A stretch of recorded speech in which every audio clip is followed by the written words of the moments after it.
Sir, sir. কে আপনি? কি চাই এখানে? স্যার, আমার নাম সীতা। আমাদের কাছে গরু আছে, দুধের ব্যবসা করি। এখানে অনেক লোককেই দুধ দিই। আপনার কি চাই স্যার? না ম্যাডাম, দুধ আমার চাই না। আরে, আপনি এমন কেন বলছেন স্যার?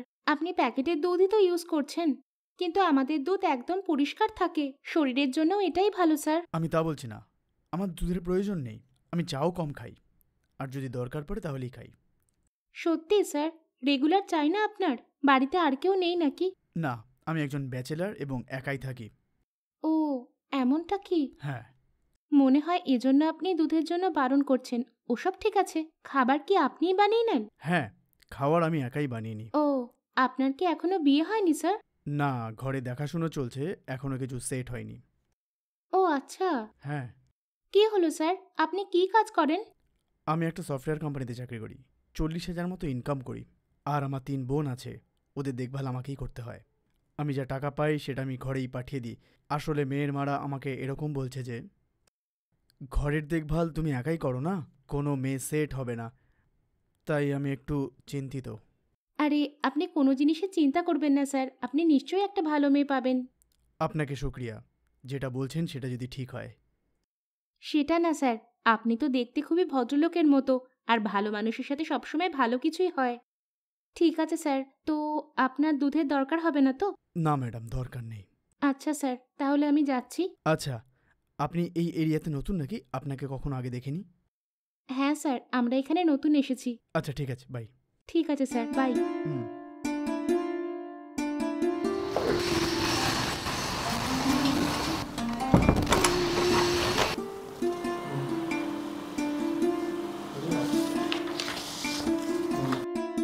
হ্যাঁ আসুন ম্যাডাম। স্যার, আসুন, বসুন। হুম।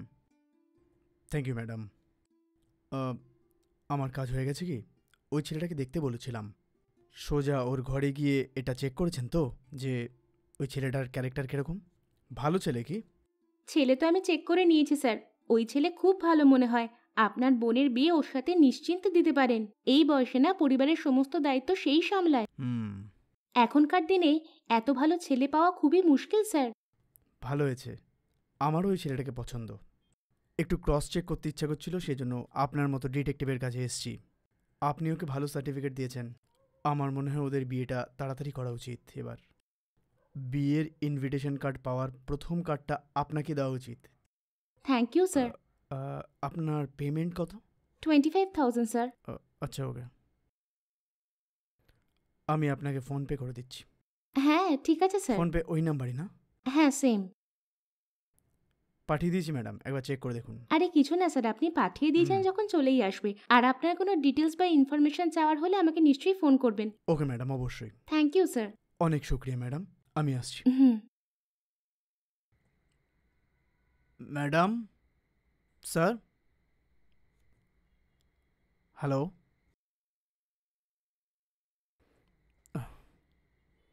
হ্যাঁ, কে? কি চাই ম্যাডাম, আপনার? আমি কর্পোরেশন থেকে এসেছি ম্যাডাম। আমরা রেশন কার্ডের সংখ্যা নিচ্ছি। আপনার কাছে কার্ড আছে? না স্যার, এখন আমরা অ্যাপ্লাই করিনি। এখন অ্যাপ্লাই করেননি? না, ঠিক আছে এখনো ম্যাডাম, করিনি। তাহলে একটা কাজ করছি, ওকে। নতুন কার্ড অ্যাপ্লাই করছি। হুম।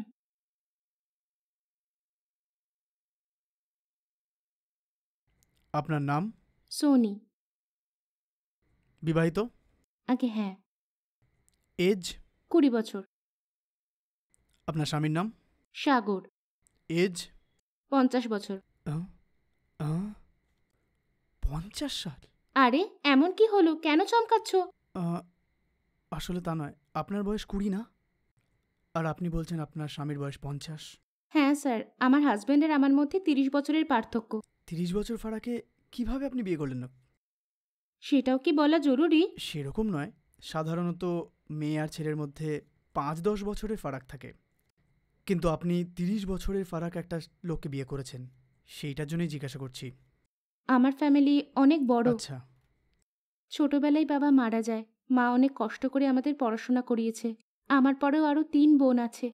যখন আমরা অসুবিধায় ছিলাম তখনই এই সম্বন্ধ আসে। ও আমার থেকে অনেক বড়, কিন্তু দেখতে ভালো ছিল আর পয়সাওয়ালাও ছিল। বলেছিল আমার পরিবারকে দেখবে আর আমার বোনদেরও পড়াবে বলেছিল। এই জন্য আমি এই বিয়ের জন্য রাজি হয়েছিলাম। আর আপনাদের বিবাহিত জীবন খুশিতে চলছে তো?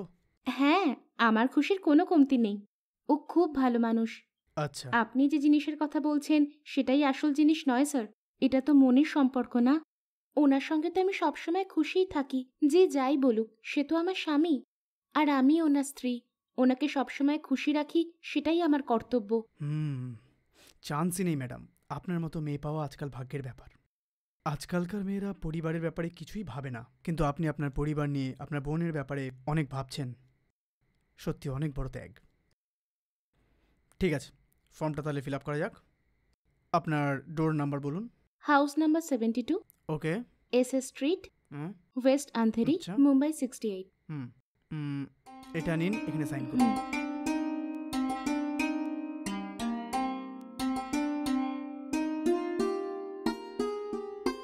ঠিক আছে ম্যাডাম, নতুন কার্ড আপনার 30 দিনের মধ্যে পেয়ে যাবেন। ঠিক আছে, আসলে ওকে স্যার।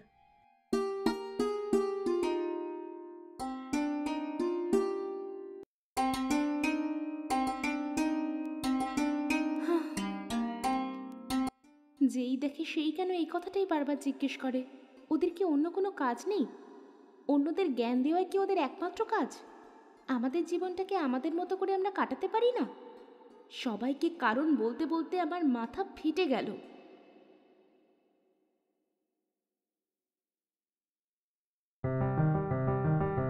আচ্ছা, তাহলে আমি অফিস থেকে আসছি, তুমি সাবধানে ঠিক থেকো। আছে গো, সাবধানে যেও। ঠিক মতো লক করে দিও, হ্যাঁ?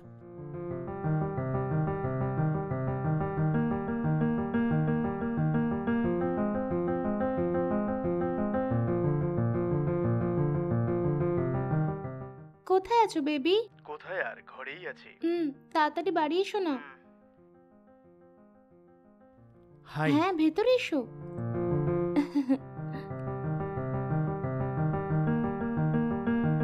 চলো যাই। রোজ তোমার স্বামী যাওয়ার পর এখানে আসাটা অনেক মুশকিল হচ্ছে। সমস্যা হচ্ছে তুমি আমাকে চাও কি না? এত অলস কেন তুমি? তোমাকে আমি পার্মানেন্টলি চাই। সরি বেবি, এটা হতে পারে না। আমি স্বামীর সাথে আছি, এটা তোমার পছন্দ নয়? আরে, আমি সেরকম কিছু বলিনি। তাহলে তুমি যেটা বললে তার মানে কি? কেন আমি সবসময়ের জন্য তোমার সাথে থাকতে পারবো না? কি বেবি, মুভি বেশি দেখছো কি? পার্মানেন্টলি আমার বাড়িতে কি করে থাকবে তুমি? তোমার আসা যাওয়া যদি আমার স্বামী জানতে পারে তাহলে আমাকে তো মেরেই দেবে। এই সময় তুমি আমার সঙ্গে পার্মানেন্টলি থাকার কথা বলছো কি করে? কি আজে বাজে কথা এগুলো? না, তোমার ঘর আসলে এতটাই বড় না। হ্যাঁ তো কি হয়েছে? তোমার ঘরে কেউ যদি কোনো রুম ইউজ না করে তাহলে আমায় বলো, আমি সেই রুমে থাকবো। নিজের বাড়িতে ব্যবহার না করা ঘর এমন কোথায় আছে? একটা ছোট ঘর আছে, কিন্তু তুমি যদি ওখানে লুকাও তাহলেও তো চিনতে পারবে। ফেসে যাবো দুজনে বুঝতে তখন। পারবে না। আমি বলছি শোনো। কেমন আইডিয়া? আমি ওই রুমে বাথরুমে থেকে যাব। তোমার স্বামী অফিস যাওয়ার পরে এসে দেখা করব। এইটুকুনি, সিম্পল। কি বলছো? ভালো আইডিয়া না? তুমি রাজি তো? ওকে। আমার স্বামী বাইরে চলে গেলে আমি তোমাকে বলবো, তারপরে তুমি বাইরে আসবে তো ঠিক হবে। ওকে। ওকে, আমার স্বামীর সামনে চলে এলে না আমাদের দুজনকে জানেই মেরে দেবে ও। ঠিক আছে, তাহলে রুমটা দেখাও। চলো ঠিক আছে।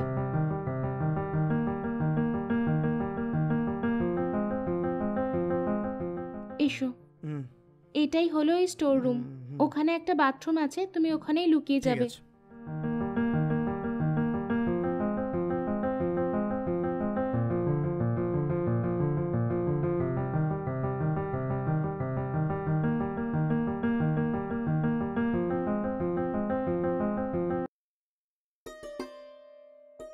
ঠিক আছে, আমি অফিসে যাচ্ছি, তুমি সাবধানে থেকো।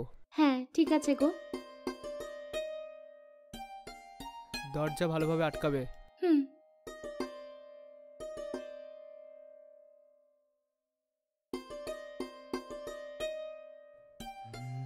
ও মনে হয় চলে গেছে।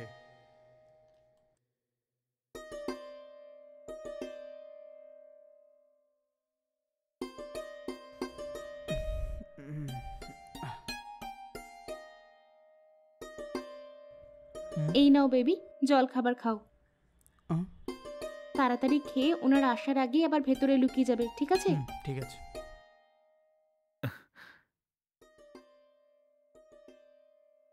যে নতুন ম্যানেজারটা এসেছে না, ও আমাদের জান নিয়ে নিচ্ছে। সকাল থেকে সন্ধ্যা অবধি কাজ করিয়ে টর্চার করছে, রোজ এটাই চলছে। এই ম্যানেজারকে আমি সহ্য করতে পারছি না।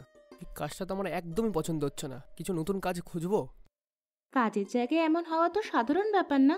একদিন সহজ হবে, একদিন কঠিন হবে, এমনই তো এক হয় মিনিট না। দাঁড়াও। হুম, কি হলো গো? স্টোর রুম থেকে কিছু আওয়াজ আসছে না? ওই কোনো ইঁদুর ভেতরে চলে গেছে হয়তো। এতদিন ধরে এরকম আওয়াজ কোনোদিনও আসেনি, এটা কি হলো? আমি বা কি জানি এই বিষয়ে না। ঠিক আছে গো, তুমি এগুলো চিন্তা না করে আরাম করে শুয়ে ঠিক পড়ো। আছে। কালকে সকালে তোমাকে অফিসে যেতে হবে হ্যাঁ। তো, সকালে তাড়াতাড়ি উঠতে হ্যাঁ, গেলে শুয়ে শুয়ে পড়বো। পড়ো এখন।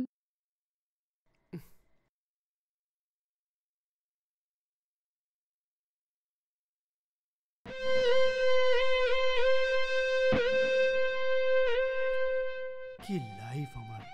ছি, বাবারে মনে হচ্ছে কি আসছে। হুম, কেন স্টোর রুম থেকে এত আওয়াজ আসছিল? হুম হুম।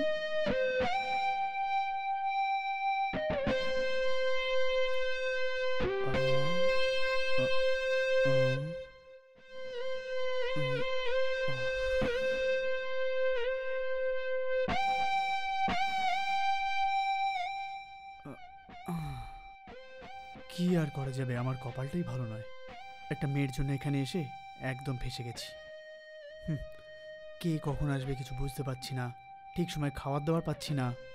যদি আমার ঘর হতো তাহলে টাইমে খাওয়া, টিভি সব কিছু এখানে পেয়ে যেতাম। টিভি নেই, মদ পাচ্ছি না। এই রুমটা দেখে আমার জেল মনে হচ্ছে। আবার এই ছেলেটা এসে ধান করে এই কলা কোথা থেকে এলো? মনে হয় কেউ ভুলে ফেলে গেছে। আমি খাবো।